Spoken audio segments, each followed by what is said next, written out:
It all ended so quickly. I got up, I prepared breakfast for my kids, I kissed my wife goodbye, and got ready to go to work. It was an ordinary day like any other, without any special hitches or happenings.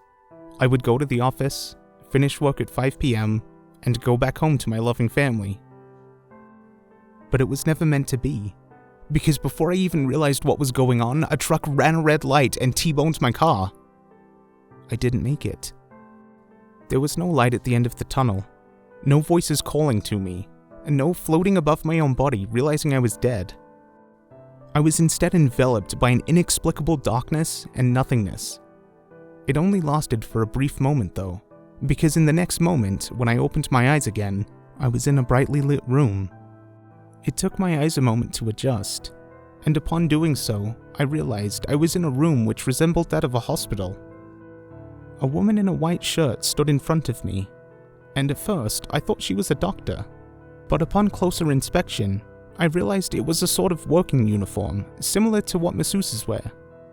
The name tag she wore said VValters Industries, and under that was the name Amanda. I realized that she had a peculiar-looking green glowing dot on her wrist. "Sir, can you hear me?"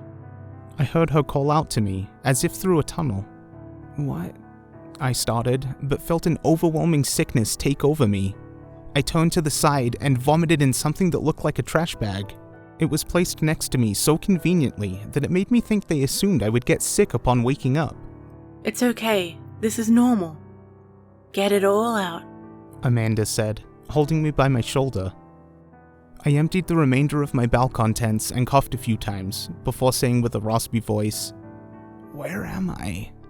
Amanda helped me get back in the laying position and said, "You're experiencing short-term memory loss. This is normal. You've been in the simulation for a long time." "Simulation?" I asked groggily, my senses starting to come back to me. "You've been asleep this entire time, sir," she said. "For the past 5 years, the life you experienced has been the simulation of VValters Industries." "Wait, what?" I asked, my mind hazy. I tried remembering what just happened. I was at home, I said goodbye to my family, and I was on my way to work, and then a truck hit me. "It may take you a few minutes to regain your memory," Amanda said. "but let me briefly give you the overview. You purchased the VValters Platinum plan, which allows you to stay in the simulation indefinitely. Save for the pauses in between when your life in the simulation ends and the mandatory breaks. You chose the parameters of the life you want to experience in the sim, and we put you inside." It all started to get back to me slowly. I still didn't remember my old life, but I remembered vaguely beginning the simulation years ago. But was it only 5 years? Or did I restart the simulation multiple times but didn't remember? I remembered getting attached to the machine, but anything beyond that was a blur. Amanda continued. "Since you have the Platinum plan, you can opt to restart the simulation under the parameters of your own choosing, or you can end it and go back to your real life. Keep in mind that while choosing to go back to your real life only freezes your Platinum membership. Spots for the Platinum virtual reality are scarce right now, so you may be put on a waiting list until there is an availability." I remembered paying a ton of money for the simulation. It cost me an arm and a leg for that Platinum membership, which is essentially a lifetime plan for the simulation. Amanda smiled and said, "You should go stretch your legs a little. You haven't been active in 5 years, and even though we kept your muscles from atrophying with our technology, staying in the simulation longer than 6 years without any movement is not recommended." I gave a confused nod and allowed her to help me up. At first my legs were wobbly, but pretty soon I was able to move in a stable manner without any help. I approached the door. It slid open and revealed a long, pristine corridor in front of me. I spent 5 minutes to go to the bathroom and drink some water, admiring the technology around me which I had completely forgotten about. In the simulation, there were no intelligent robots performing duties like cleaning the building, attending to new guests, etc. Each of the robots looked convincingly human and even behaved so, with the only thing giving them away being the same kind of green dot on their wrist as Amanda. I got some water from the water tank and sipped as I stared out the window. The entire city's view was in front of me. Tall skyscrapers rose to insurmountable heights and automated cars roamed the streets. But they were not quite what I expected. The buildings looked dilapidated and old, while the streets below were littered with a plethora of garbage. I saw homeless people begging on the streets, and military armed with heavy guns patrolling and chasing those beggars away. And then I started to remember the fragments of the old world I used to live in. I had almost forgotten completely about the ravaging of the world. Global warming, exhaustion of the natural reserves, extinction of animals and insects, which caused a chain reaction. Soon, the food supplies, oil, and other important resources got low and the people started to panic. There were widespread protests all over the world.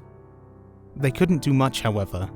Privacy is pretty much non-existent with all the microchips we have installed in our heads, and the facial recognition cameras mounted on the streets. Not to mention the social points, which was a means of mass control. You obey the government without questions, you get social points. You turn in your family members if you suspect they are a criminal. You get a lot of social points. But if you do something bad, your privileges are taken away. You can't get a good job or college degree, you can't leave the country, and you're closely monitored by the loyalty observations units until you either do something wrong or are deemed loyal enough to go back to a normal life. So with all that, the government had no problem quelling the protests and intimidating the rest of us into submission. The building I was in was one grand illusion, which masked the harsh reality of the outside dystopian world. I contemplated my old life, and my memories started flooding back, overwhelming me with bad emotions. I remembered my old family. I used to have a wife and 2 children. But when my wife complained about the government to the wrong person, who she thought was a friend, she was arrested, and our children were taken away by the Child Protection Services. I never saw them again. My children are probably right now being brainwashed by the program to be obedient and give up their lives for their country, and I didn't even know if my wife was still alive. I'm almost certain that when she was sent to a labor camp, she didn't survive. No one survives it. After they were taken away, I grew more desperate and started drinking, until I learned about VValters Industries. With the company, I could have my old life back. But was it really worth it? To live in a world which wasn't real, while my body rotted away in a machine, just to have the illusion of happiness? The view outside my window was my answer. I staggered back to the simulation room, where Amanda greeted me with a friendly smile. She asked me, "So, have you made your decision, sir?" I nodded. "Take me back," I said.